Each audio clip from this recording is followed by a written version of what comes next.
Bem, o Dia do Trabalhador, como se sabe, teve origem em Chicago, em 1886, nos Estados Unidos, quando milhares de trabalhadores foram às ruas reivindicar melhores condições de trabalho.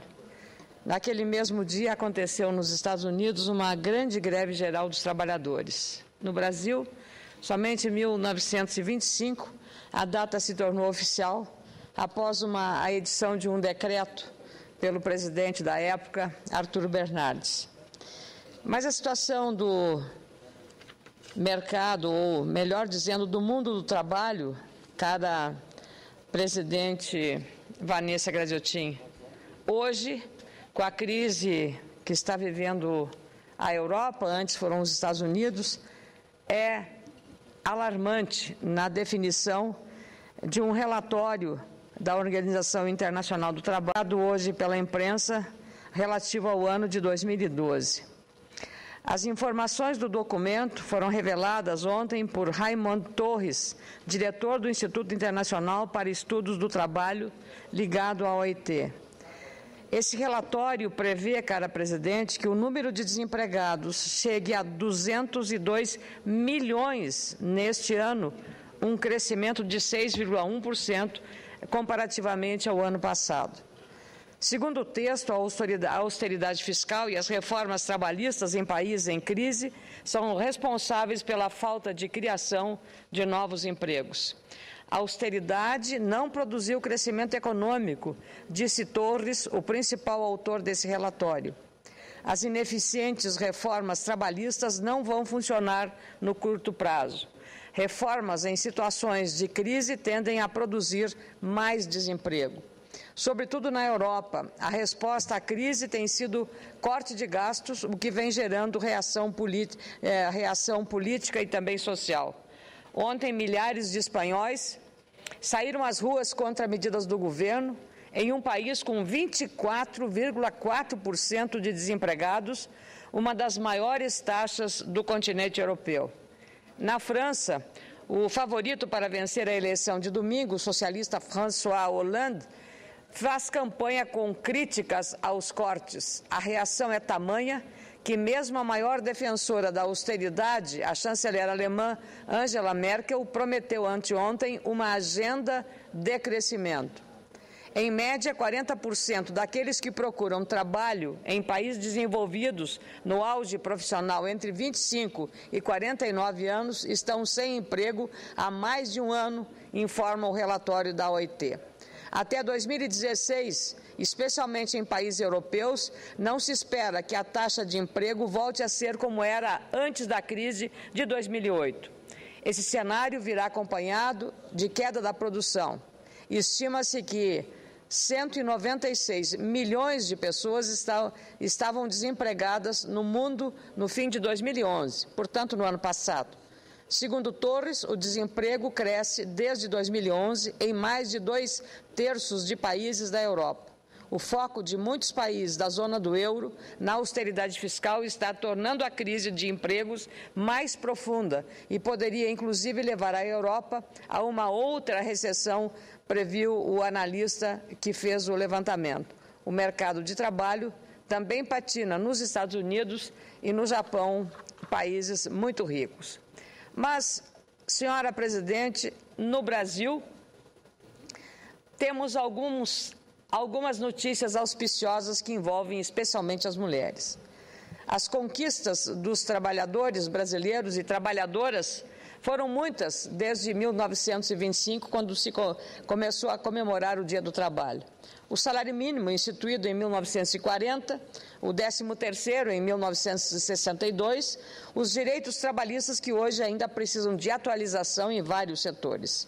O percentual de pessoas empregadas subiu, passou de 66,6% em 2000 para 70,8% 10 anos depois. Já o número de trabalhadores com carteira assinada passou de 54,8% para 63,9%. Mas, cara presidente, esses números são importantes, mas há muito a se avançar em aspectos como segurança dos trabalhadores no ambiente profissional e também na prestação de um serviço público eficiente com melhores condições de saúde, educação, segurança e transporte, que sejam serviços condizentes aos altos tributos pagos pelos brasileiros que trabalham 150 dias do ano somente para pagar impostos. Hoje mesmo, 30 de abril, vence o prazo para a declaração do imposto de renda. Mas nesse cenário também, cara presidente Vanessa Gradiotin, há uma notícia auspiciosa.